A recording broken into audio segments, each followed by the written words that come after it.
요한계시록을 읽어야 하는 이유 첫 번째입니다. 읽는 자는 복이 있다고 했기 때문에 그렇습니다.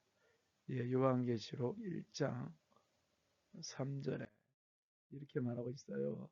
이 예언의 말씀을 읽는 자와 듣는 자, 그 가운데 기록한 것을 지킨 자는 복이 있나니 때가 가까웁니다. 그렇죠. 뭔가 우리 삶에서 그야말로 하나님 뜻을 알고 여기 보면 듣는 것, 그 다음에 순종하는 그 삶에 이르기까지는요, 첫 번째 읽어야 됩니다. 읽는 자예요, 읽는 자. 그래서 지금의 이 성경 말씀은 내비게이션 역할을 합니다. 우리 신앙생활에 내비게이션. 성경은요.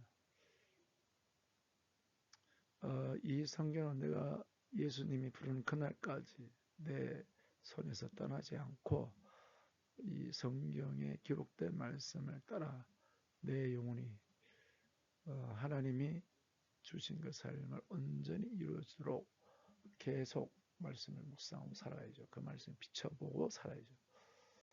자, 이것이 하나님의 자녀의 기본 삶의 자세인데 요한계시록을 읽는 자는 복이 있다 이렇게 말했습니다. 좀 더 볼까요? 자, 읽고 요한계시록을 읽으면요. 요한계시록은 읽는 자에게 이해가 되도록 되어 있습니다. 특별히요. 성경 전체의 주인공이 예수지 않아요. 예수. 이 예수님인데 사실은 이 요한계시록의 이 말씀은 이 예수님에 대한 예수님이 이제 구약 성경에서는 오실 예수님이 또 신약의 사복음서와 사도행전은 오신 예수가 또 그분이 전파되는 내용이고 또 사도 바울을 통해서 교회 생활 안에서 우리가 예수님의 그 말씀 안에서 신앙생활에 대한 말씀이 기록되어 있잖아요. 이 요한계시록은 이 성경에 기록되어 있는 그 예수님, 이제 십자가에서 죽으시고 부활하시고 하늘로 가신 그분, 이제 그분이 이제 이 땅에 약속한 대로 오셔서 하늘에서 통치하시고 마지막 때 모든 것을 통치하시는 전능하신 다시 오실 예수 그리스도 통치하신 그분에 대한 계시입니다. 그러니까 요한계시록을 읽으면 그렇죠. 예수님에 대해서. 그래서 저는 요한계시록을 읽으면 예수님에 대한 하나님이 우리에게 성령으로 예수님에 대한 계시를 더 깊게 가지도록 하는 거예요. 예수님에 대한. 저도 요한계시록을 이제 읽고 듣고 지키고 또 가르치면서 저 자신도 요한계시록을 읽으면서 내 신앙생활에 나태하거나 그럴 때 요한계시록을 펼칩니다. 그래서 요한계시록을 통해서 나를 위해서 피 흘려주시고 부활하신 그 하늘과 땅의 모든 것을 갖고 계신 그분께 내가 어떤 사람, 죽기까지 많은 사람, 충성하는 사람, 그 사람을 만드는 거거든요. 그러니까요. 요한계시록을 읽으면 요한계시록 말씀은 잠자고 있는 내 영혼을 깨우고요. 식어진 내 영혼을 주를 향하여 다시금 주님의 열정을 회복하도록 주님을 향한 사랑을 회복하도록 하는 게 요한계시록에 갖고 있는 읽어야 될 중요성입니다. 그래서 요한계시록 먼저 읽습니다. 먼저 읽으면 됩니다. 그래서 1장부터 시작해서 22장까지 읽으면 창세기부터 하나님의 자녀요. 신실한 하나님의 자녀라면 성경을 창세기부터 계시록까지 읽잖아요. 뭐 하루에 넉 장씩 읽어서 1년에 읽거나 이렇게 읽는데 성경이 내비게이션으로서 예수님에 대한 부분을 열어주시고 예수님의 그 깊이 안에서 신앙생활 하도록 하나님께서 인도하실 뿐만 아니라 예수님이 마지막 때에 모든 되어질 일들과 나의 신앙의 자세까지도 읽게 하십니다. 그러니까요.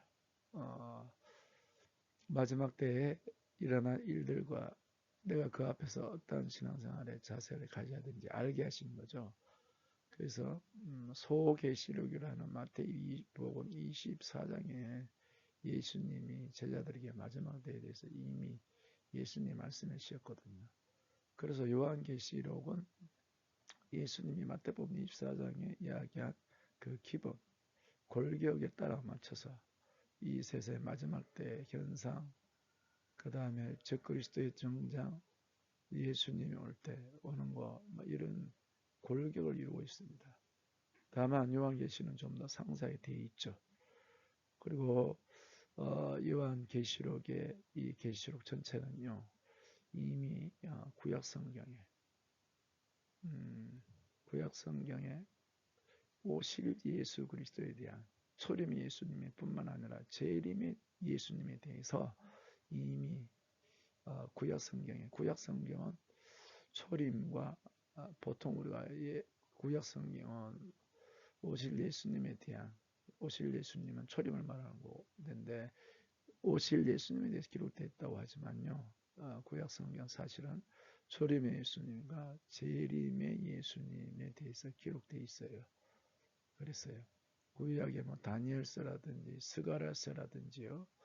또 선지서에 보면 그 마지막 그 예수님의 영광이 나타난 날에 대한 예언들이 있는데 이게 전부 다 또 이사야서라든지 다 예수님의 재림에 대해서 이미 이야기하고 있는 거죠. 그래서 예수님은 초림도 예수님의 기록된 대로 재림도 기록된 대로 오셔요.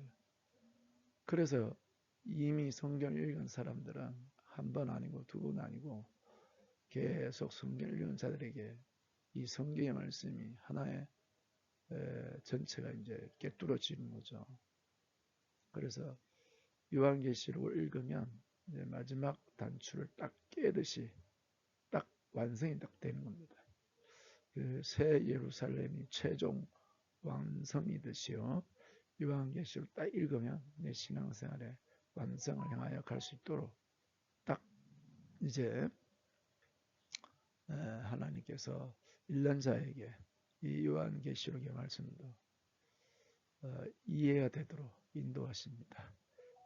그런 복이 있길 바랍니다. 자, 그리고 또 우리가 요한계시록의 말씀은 바로 뭐냐? 첫째는 읽어야 돼요.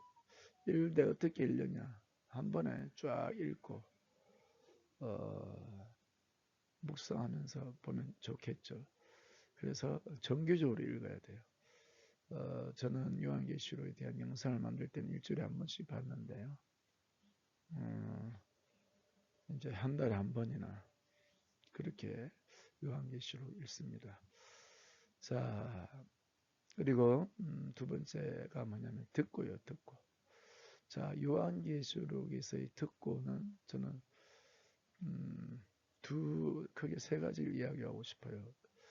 요한계시록에 대해서 잘 모르면 요한계시록을 강의하는 내용들을 신천지나 이단이 말하고 있는 거 말고요. 건전한 목회자들이 말하고 있는 부분들을 들어야 되죠. 저도 요한계시록을 이제 교회에서 가르치기 전에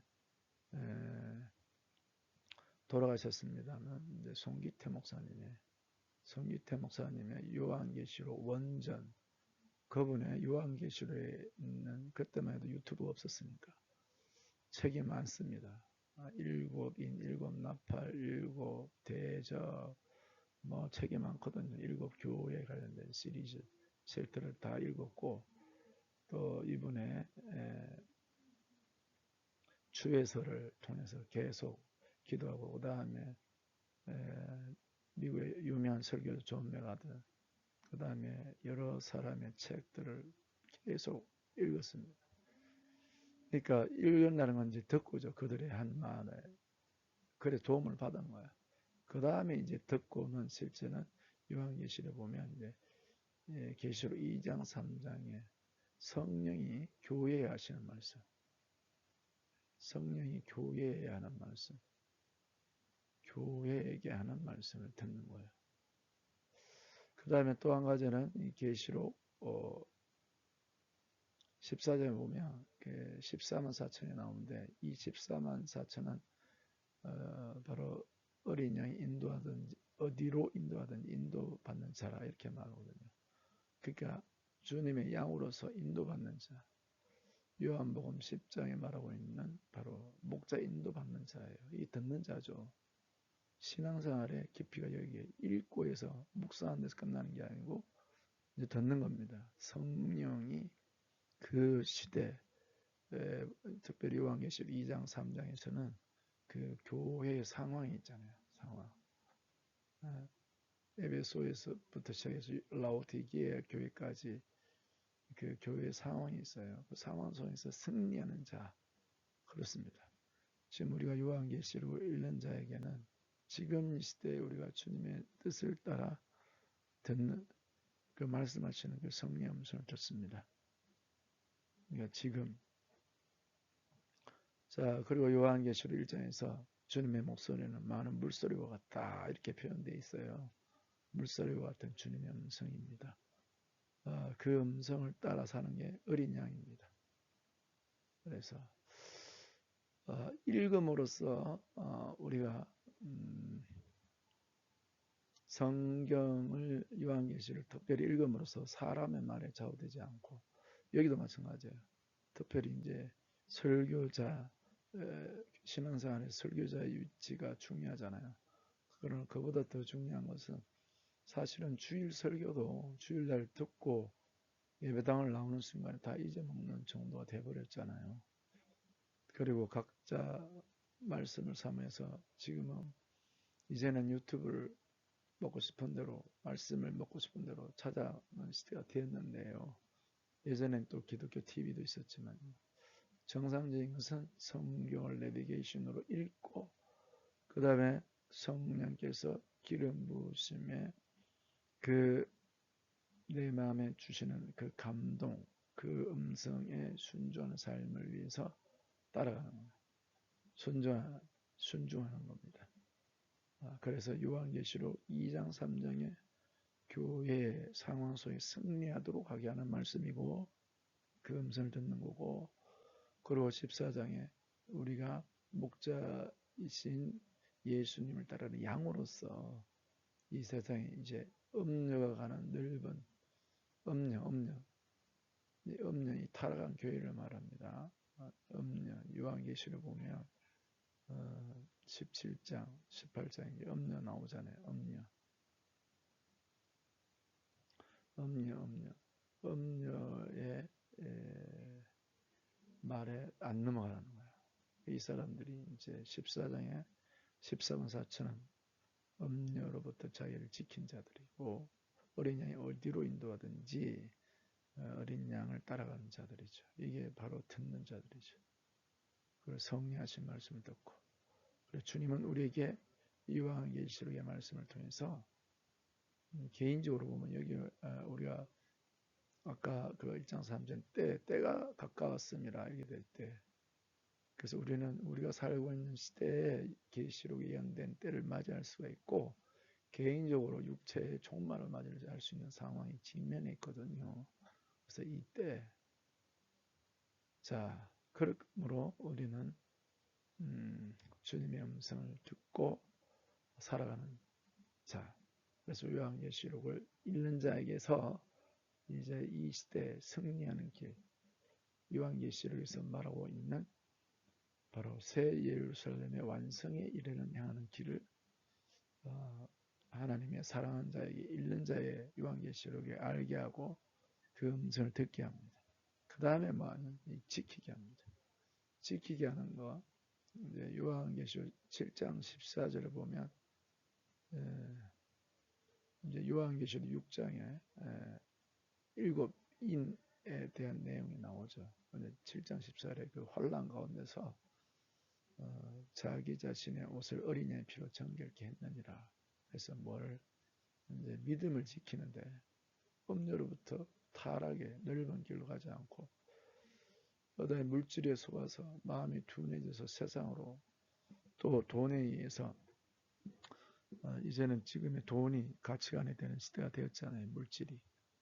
그래서 거기에서부터 타락에 넘어가지 않도록 합니다. 그리고 개별적으로 교회 안에서 신앙생활 하다가 요한계시록 이제 12장에 보면 이제 교회에 대한 계시가 나오잖아요. 마지막 때 교회. 그와 같은 교회가 돼야 되는데 이제 요한계시록 2장 3장에도 교회가 나오고요. 승리하는 신앙생활을 못하는 경우 너무나 많습니다.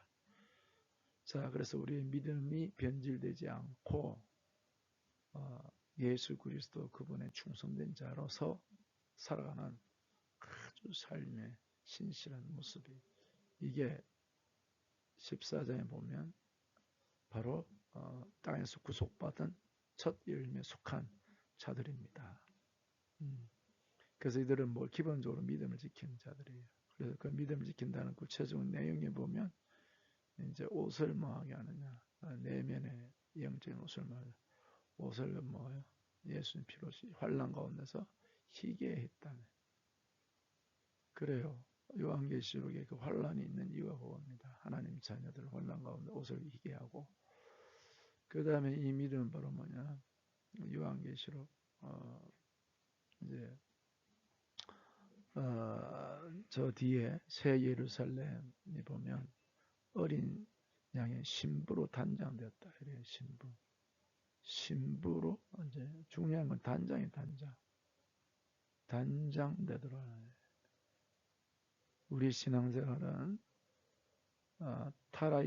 타락으로부터 믿음을 지키는 것이고 또 모든 환난 가운데서 내 안에 이 더러운 죄들을 정결케 씻는 기회가 되고 그 고난 가운데 믿음을 지킬 때 그리스도 예수의 신부로 단장하는 것이죠. 이게 승리입니다. 이게 하나님이 이렇게 요한계시록을 읽는 자에게 이런 복을 주십니다. 자, 오늘 요한계시록을 읽어야 하는 이유 첫 번째, 읽는 자는 복이 있다고 말씀했기 때문에 그렇습니다. 요한계시록을 읽고 듣고 지켜서 요한계시록에 말한 그 복 있는 자가 되기를 축복합니다. 감사합니다.